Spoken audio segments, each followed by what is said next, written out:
저희가 다 미술을 잘 모르는 미알못들인데 미술의 가치라든가 아니면 뭐 미술에 대한 전체적인 미학에 대한 것들 이런 것들을 한번 넘어가시죠. 요 가격 매기는 그쵸. 거에서. 그렇죠. 저 여기에 대해서 질문하고 싶었어요. 네. 그 당시에도 그 당시 여자친구였던 현 와이프에게 매번 물어봤던 질문이 이거 가격이 왜 이 가격이야?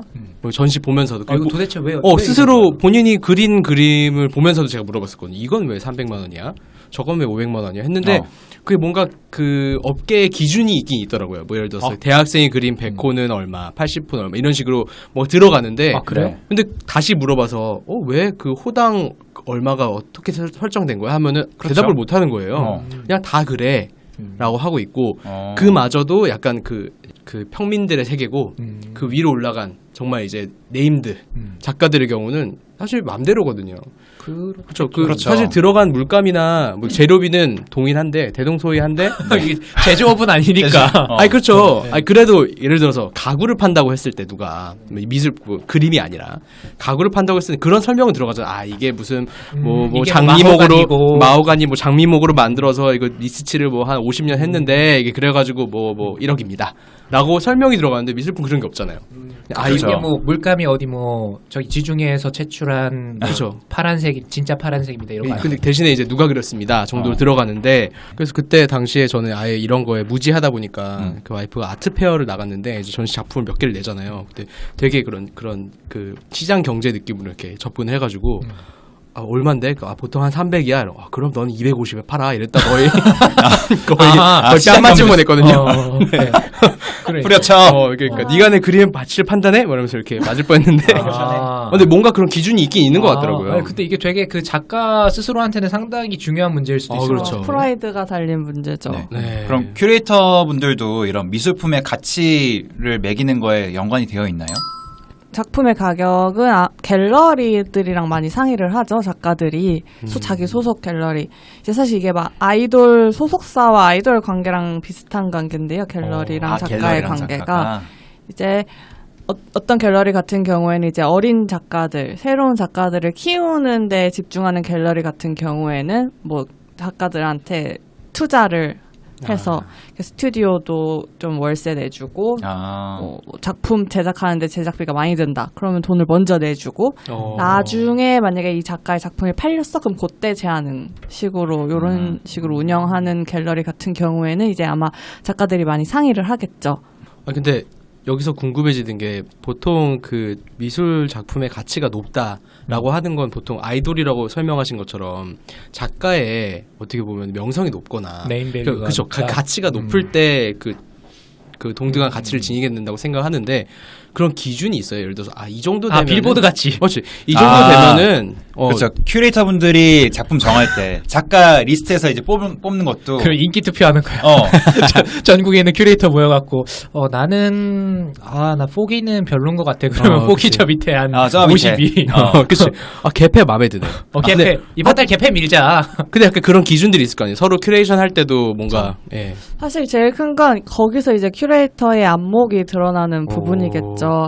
뭐 아무리 뭐 작가 뭐 이름이 있고 그래도 어쨌든 작품이 좋아야지 전시에 들어가니까 뭐 작품 내용이 무엇인지 이걸 어떻게 시각적으로 구현을 했는지 이런 부분에 있어서 이제 많이 큐레이터의 생각이 들어가게 되는 건데 그거 다음에 이제 작가 자체로만 봤을 때는 이 작가가 어디서 전시를 했는지 어디 소속 갤러리인지 뭐 어디서 상을 받았는지 약간 SM이냐 JYP냐 약간 이런 느낌이구나. 그렇죠.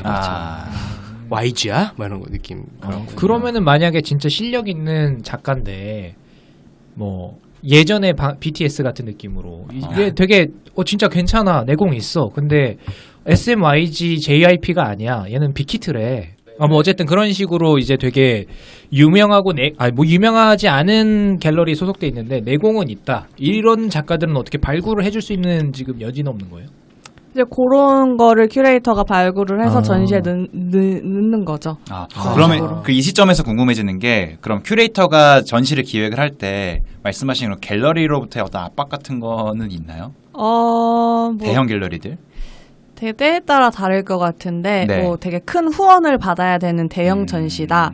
그럼 아무래도 그 후원해주는 갤러리가 그냥 후원해주진 않겠죠. 아하. 뭐 어떤 모종의 이게 다 돈이네. 지금 약간 내부 고발인데 되게 내부 고발적으로 흘러가는데 이거 지금 불러놓고 있을 수도 있겠죠. 이거 안- 잠시 안내 말씀드립니다. 이번 에피소드의 내용은 검증된 팩트가 아닌 키키님의 개인적인 의견입니다. 청취자 여러분의 참고 부탁드립니다. 감사합니다. 잘 모르시죠? 이거 잘 모르는데. 네. 어딘가에서 들으신 거죠? 아, 이거. 그럴 수도 있겠다. 네, 아, 그렇죠. 어디서 그렇죠. 읽은 것 같아요. 아, 그렇죠. 본인이 이런 거 겪기 힘들지. 이 양반 벌써 적응했어 여기. 본인이 겪기 힘든 거지. 정글이네요, 완전. 그러면은 지금 어쨌든 나라가 운영하는 미술관에 소속이 돼 있는 거잖아요. 그렇죠. 그러면은 사실 뭐 이게 아예 사설 재벌 단체에 소속이 돼 있다. 뭐 리움이라든가 아니면은 뭐 모식이라든가 라움? 결혼식장 아닌가요? 네, 뭐 나 몰라요 잘. 네. 뭐 어쨌든 이런 류의 재벌 그런 것들은 어차피 이게 돈 들고 있는 사람이 명확하니까 사실은 이런 데는 이제 뭐 우리 사모님이 인상파를 좋아하셔 뭐 이런 게 가능할 것 같은데 나라에서 운영하는 거는 그래도 좀 약간 다를 수 있지 않아요?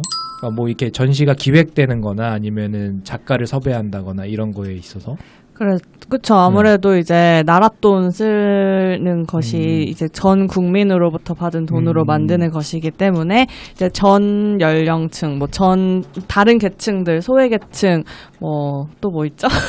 네네. 뭐 어쨌든 네, 다양한 사람들. 그런 거, 네, 네. 다양한 사람들이 즐길 수 있는 전시를 골고루 만들어야 되는 의무 같은 게 있죠. 아 그래요? 그러면은 한번 이렇게 깃발 든 아저씨들 오면은 깃발 든 아저씨들을 위한 전시도 해주고 뭐 이래야 되나? 태극기? 어. 그러면 저기 아니 어차피 시 가까우니까 반인반신 특집 해가지고 반신반신이 네. 그게 죄송합니다. 그 네. 정치적 그 성향을 드러낼 수는 또 없죠. 이게 중립을 그래요? 지켜야 하기 때문에. 그렇죠. 하긴 또 공적인 기관이면은 그러기 힘들죠. 그래요?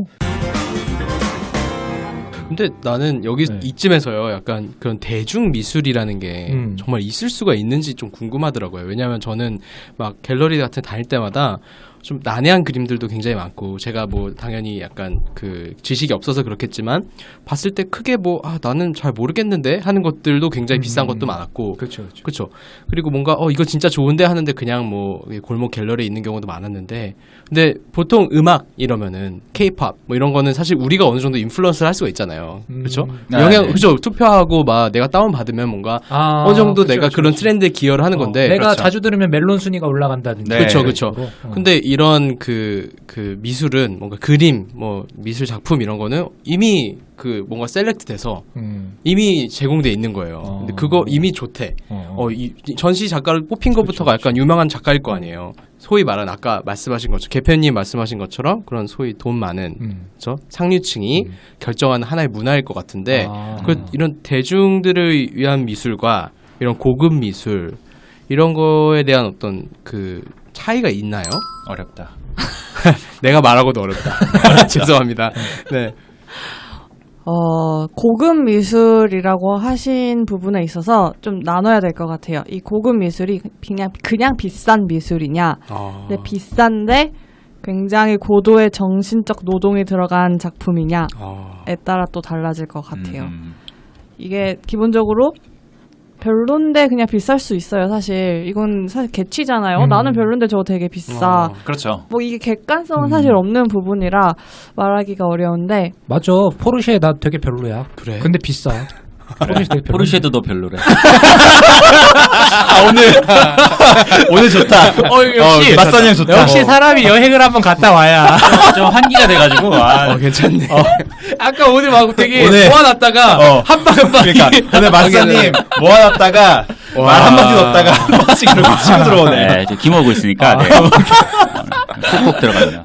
포르쉐도 어쨌든요. 되게 별론데 비싼 작품도 있을 수 있다. 네. 다시 말할게요. 이거 네. 너무 어려운 질문이어가지고. 포르쉐는 살릴 거야. 그래도. 네. 이 충분히. 클래식과 네. 그냥 미술은 차이가 있죠. 레벨로 차이라고 하나요? 어. 얼만큼의 그런 작가의 고민과 그 고민이 정말 세련되게 잘 포르쉐가 비싼 이유가 있잖아요, 사실. 네, 그렇죠. 중도덕이 없고 기능도 좋고 이쁘고 역사도 가지고 있고 디자인도 이쁘고. 그렇죠. 이 모든 게 다 갖춰졌을 때 사실 명품이라고 하잖아요, 사람들이.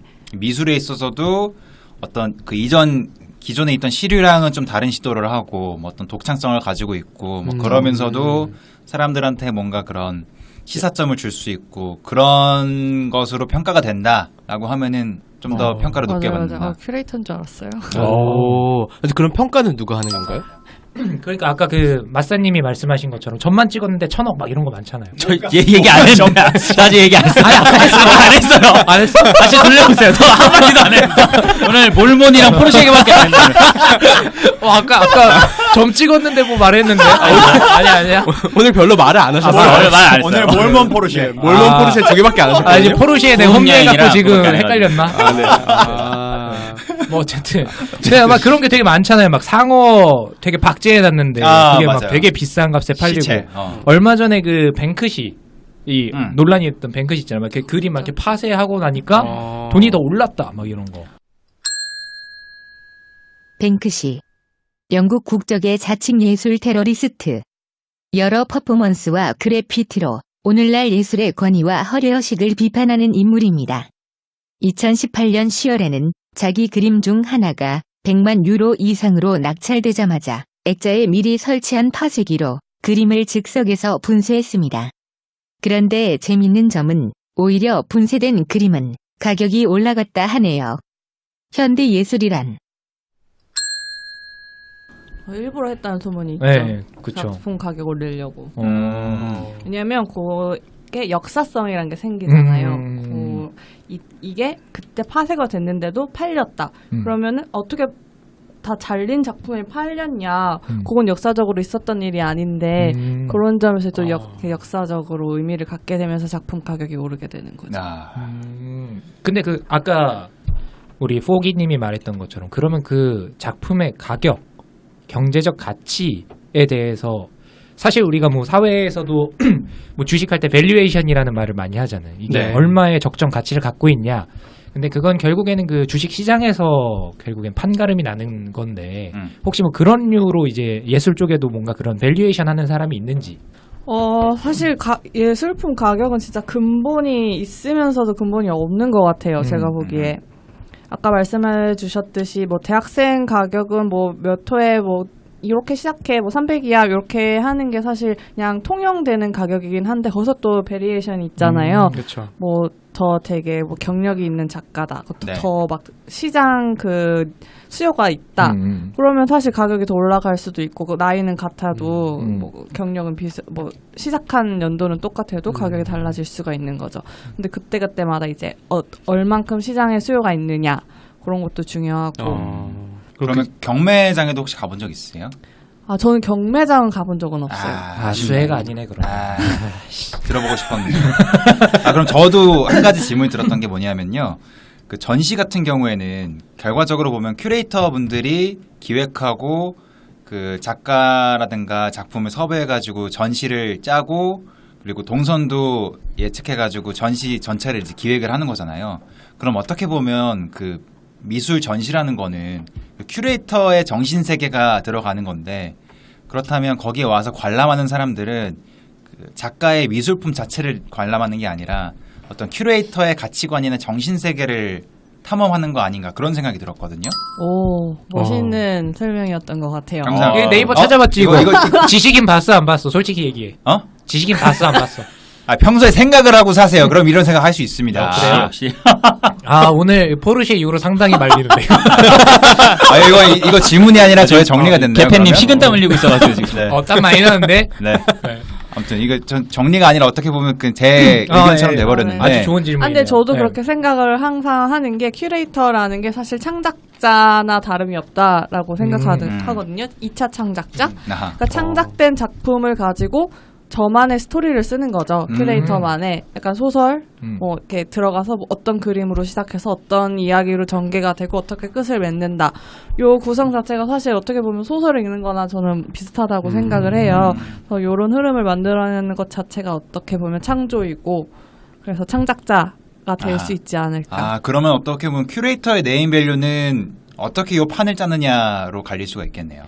그렇죠. 그래서 가장 중요한 그 능력이죠. 사실 그게 같은 컨텐츠를 가지고도 어떻게 구현을 할 것인가, 어떻게 전시장에서 보여지게 할 것인가, 어떤 순서로, 어떤 방법으로, 뭐 저기다 뭐 천장에다 붙일 수도 있고, 뭐 땅을 파서 넣을 수도 있고.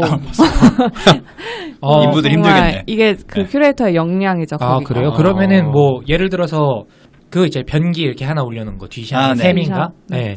그러면은 그거는 그 일반적으로 여기다가 그냥 뭐 테이블 같은 거 하얀 테이블 위에다가 다 기쁘게 올려놓는단 말이에요. 근데 그게 아니라 큐레이터의 판단에 의해서 이걸 뭐 벽에 건다든지 정말 뭐 세팅을 아예 화장실처럼 해놓고서는 거기다 놓는다든지 이런 게 가능한 거예요. 가능한 부분인데 그 사실 작가랑 많이 이렇게 그렇죠. 얘기를 많이 해야죠. 아. 이 작가가 사실은 작품의 특성을 가장 잘 알고 있는 사람이고 어떻게 보여줬을 때 가장 메시지가 잘 전달될 수 있을 것 같다. 그런데 또 그게 작가 혼자서만 생각을 하면 한 가지 생각에 매몰되는 경우가 많잖아요. 그렇죠. 그럼 이제 또 전시장을 잘 아시는 뭐 분들과 같이 미팅을 해서 아 요런 거는 뭐 온도, 습도 안 맞아서 이렇게 안 되고 뭐 저런 거는 뭐 오염 방지가 안 돼서 안 되고 이런 의견을 다 수렴을 해요. 그럼 그 중에서 최적의 방법을 찾아내는 게 중요하죠. 아, 이 땅 팔려고 하면 공구리 치기 힘들어서 땅 못 파고 그렇게 될 수도 있겠네요. 그죠. 그 밑에 막 뭐 수도 배관이 지나간다. 그러면 그럼 안 안 되니까. 그럴 수 있겠네. 안 되죠. 그런 것까지 그럼 큐레이터가 전부 다 고려를 해서 그렇죠. 이 전반적인 그 컨텍스트를 큐레이터가 만드는 거죠. 연출가네, 연출가. 그냥. 아 그러네요. 그런데 일종의 연출이. 사실 그 공간 담당자분이 사실 제일 잘 아시는 부분이니까 그런 부분에 의견이 필요할 땐 그분과 같이 미팅을 하고 뭐 어디 조명 담당자의 의견이 필요하다. 그럼 같이 미팅을 해서 함께 만들어가는 과정인 것 같아요. 그러면 이제 우리가 돈 얘기를 많이 했는데 이제 이 장사하는 사람으로서 아테크라는 얘기를 많이 하지 않습니까? 아트테크, 재테크 이렇게. 그러면은 우리가 이 전문가를 모셨으니까 혹시 돈을 벌 수 있는지 한번 물어봅시다. 저기 대학생분들 거 작품 300만 원에 사가지고 그렇죠. 존버하면 존버하면은 자, 만약에 우리가 돈을 모았어. 100만 원씩 모아갖고 우리 포기님 와이프 거를 샀어. 내가 뭐 300이든 400이든 샀어. 산 다음에 자 그러면은 이 작가가 되게 훌륭한 작가다. 우리 여기 큐레이터 있으니까 큐레이터에 한 줄 평 이런 거 붙여주고 그 다음에 이거를 내가 뭔가 아테크의 용도로서 나중에 다시 팔아서 차익을 얻을 수 있는가? 존버하면 존버는 승리하는가? 미술계에서도 존버는 승리하는가? 이것도 어려운 질문인데 제 개인적인 생각을 말씀드리자면 그러니까 저는 한강으로 가라. 그 200~300만 원짜리 사서 돈 벌 생각 하시는 거는 좀 위험한 것 같아요. 그래요? 왜냐하면 이걸 나중에 팔아야지 사실 이익이 생기는 거잖아요. 네.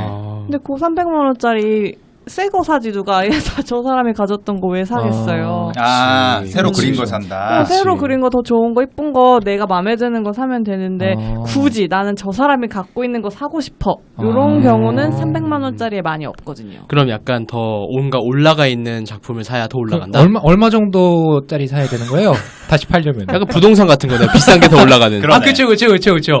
아무리 싸다고 내가 어디 뭐 충천 땅 샀는데 나쁜 의도는 없었지만 특정 지역 부동산이 대놓고 언급되어 잘랐습니다. 죄송합니다. 잠깐만 이것도 자르죠. 그러니까 이거 지역 비하다. 오늘 너무 이거 그러면 군산 합시다. 군산 삼북동에 내가 사니까 군산 여러분 마트 사장입니다. 이 사람이 마트 사장입니다. 저놈이에요 저놈. 불매운동. 이게 저는 이게 우리 동네 땅값을 올릴 거거든요. 네. 땅은 없지만 어쨌든 네. 뭐 그런 식으로 이렇게 부동산처럼 진짜 딱 부동산이 맞네요 그러면. 그렇죠. 사는 것도 사는 건데 결국에 나중에 다시 살 사람이 있어야지만 이게 가능하다. 근데 만약에 지금 싼 걸 사도 어린 작가의 막 가능성이 너무 보여. 근데 막 이 작가가 언제 뜰진 모르겠어. 근데 살 수는 있어요. 근데 이 작가가 사실 10년 후에 뜰 수도 있고 한 70년 지나서 나서 갑자기 막 70년 전버.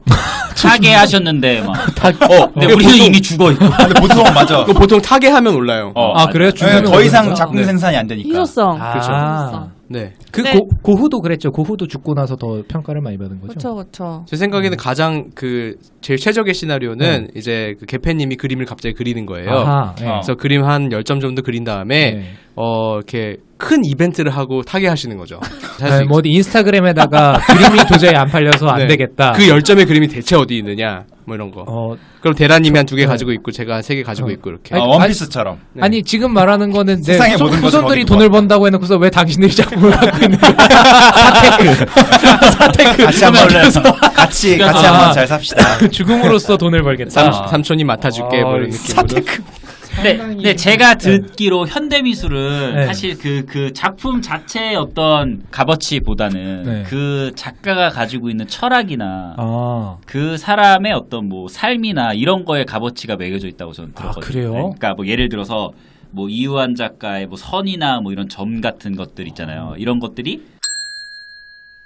이우환. 점 연작과 선 연작으로 대표되는 추상화가입니다. 점 하나 찍고 몇억 원에 파냐고 비아냥 받지만 작가는 작품 그 자체가 아닌 공감각적인 경험을 주려는 것이 의도라고 합니다. 부산의 이우환 공간에서 작품을 상시 전시하고 있습니다. 우리가 야 나도 미술할 수 있겠다 하지만 그 작품이 비싼 거는 그 뭐 이우한 작가가 가지고 있는 어떤 뭐 철학이나 네. 그런 것들에 더 값어치가 올라간다. 이우환이라고 되게 아, 유명하잖아요. 이우환. 그 무제인가요? 맞아요, 맞아요. 바람으로부터 무죄 뭐 이런 거. 뭐 이렇게 그래요? 점만 찍혀 있는 것도 있고 뭐 이렇게 선 이렇게. 아, 예, 부산에 이우환 미술관이 생겼어요. 아 그래요? 얼마 전에. 야. 저 어차피 모르는 분인데. 우리나라에서 제일 유명하신 작가 아 제일 유명한 분이에요? 중에 한 명이죠. 제일 유명한 것까지 모르겠고. 아니 제 친구 아버지가 그 아, 친구 요거 아버지가 작품 하나를 아버지세요? 가지고 있어요. 아니 친구 아버지가 작품 하나. 존버 중이세요? 네. 좀 어, 존버. 아버지예요? 이건 존버 아닐 텐데. 아 그러니까 그래요? 이거는 잭팟일 텐데. 그러니까 그 저 자세한 건 모르는데 하나 이제 그 미술 경매 쪽에 좀 이렇게 네. 관심이 있어 하시는 분이 계세요. 아. 아버지가 친구 오. 아버지가. 네, 작품 하나 대단하신가 가지고 보다. 계시다고 하더라고요. 좀 들었어요. 그래서 들었어요. 야. 근데 아직은 살아계신 분이네요, 이우환 작가님은. 그쵸, 뭐 이거는 이제 뭐 이제 되게 아쉬워하는데. 더 얘기하면 더 얘기하면 되게 이제 아쉬워하는데. 살해당할 수도 있으니까. 아, 멘트가 좀 이상하지 않아요? 살아계시네요. 아직은 뭐예요? 아직은 살아있는데. 아니 그 오늘 약간 이상하게.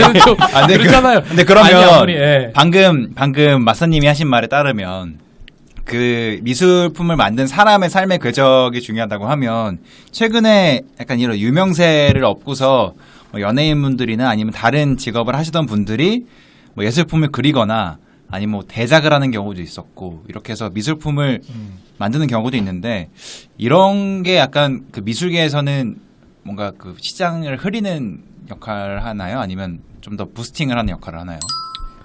저는 좋게 보는 것 같아요. 네. 뭐 어찌됐든 사람들의 관심을 끌 수 있는 부분이고 그분들의 작품이 좋건 나쁘건 뭐 좋아하시는 분들이 있을 수 있잖아요. 사는 사람들이 있으면 뭐 그 작품 그분의 작품을 보고 아 막 눈물이 나 너무 행복해 이러면은 네. 뭐 대단한 거죠.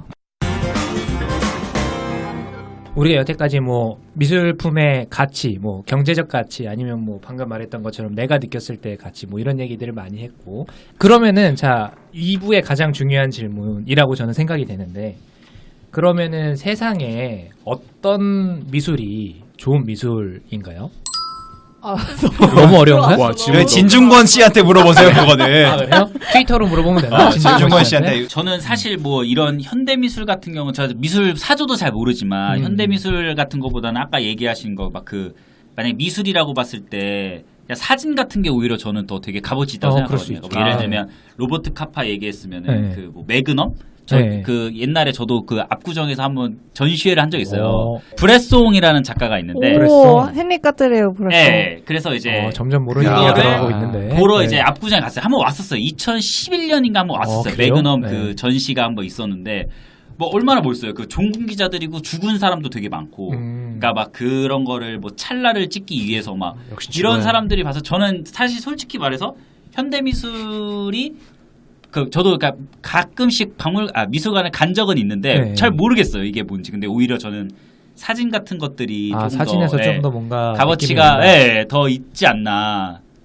이제 우리가 보통 미술이라고 하면 순수 회화를 잘 생각을 하긴 하는데 그러면은 그것도 한번 물어볼 수 있겠네. 이 현대 미술에 이런 사진품도 포함이 되는 건가요? 아니면 영상 예술도 있고. 영상. 그렇죠. 이제 다 다양한 장르가 있는데 뭐 사진, 회화, 조각 이런 게 전통적인 매체였다면 요새는 그게 확장이 돼서 비디오, 영상, VR까지 가고 있어요. VR도. 네, 저 VR. 아는 엔지니어 한 명도 VR로 약간 예술 해가지고 전시하고 그랬어요. 이건 VR은 우리도 가능한 부분 아닙니까? 네. 근데 그 친구는 그 친구는 VR로 프로그래밍을 해가지고 네. 뭐랄까 그 VR을 쓰고 있는 자신을 카메라로 찍어서 VR을 끼면 그게 자기 자신이 뒤에서 보이는 거야. 안 그런 되겠네요. 식으로. 그런 거는 코딩 같은 것도 할 줄 알아야 돼요. 네, 그 친구는 코딩을 직접 해가지고 VR 신기하다. 프로그래밍을 해서 좋은 친구를 두셨네. 약간 그런 철학적인 걸 넣어가지고 아. VR을 쓰면 내 자신이 뒤에서 막 보이는 거야. 네, 그런 식으로. 근데 저 좀 아까 그 마사님이 되게 중요한 얘기 하신 것 같은데 네. 그 사진을 좋아하셨다고 했잖아요. 그러니까 저는 그게 중요한 것 같아요.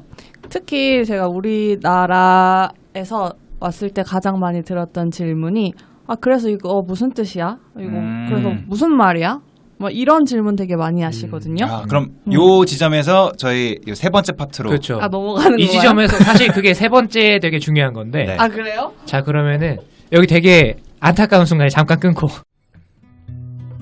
예술이 지닌 가치가 무엇이고 어떻게 평가할 수 있는지 얄팍하게 다루어봤습니다.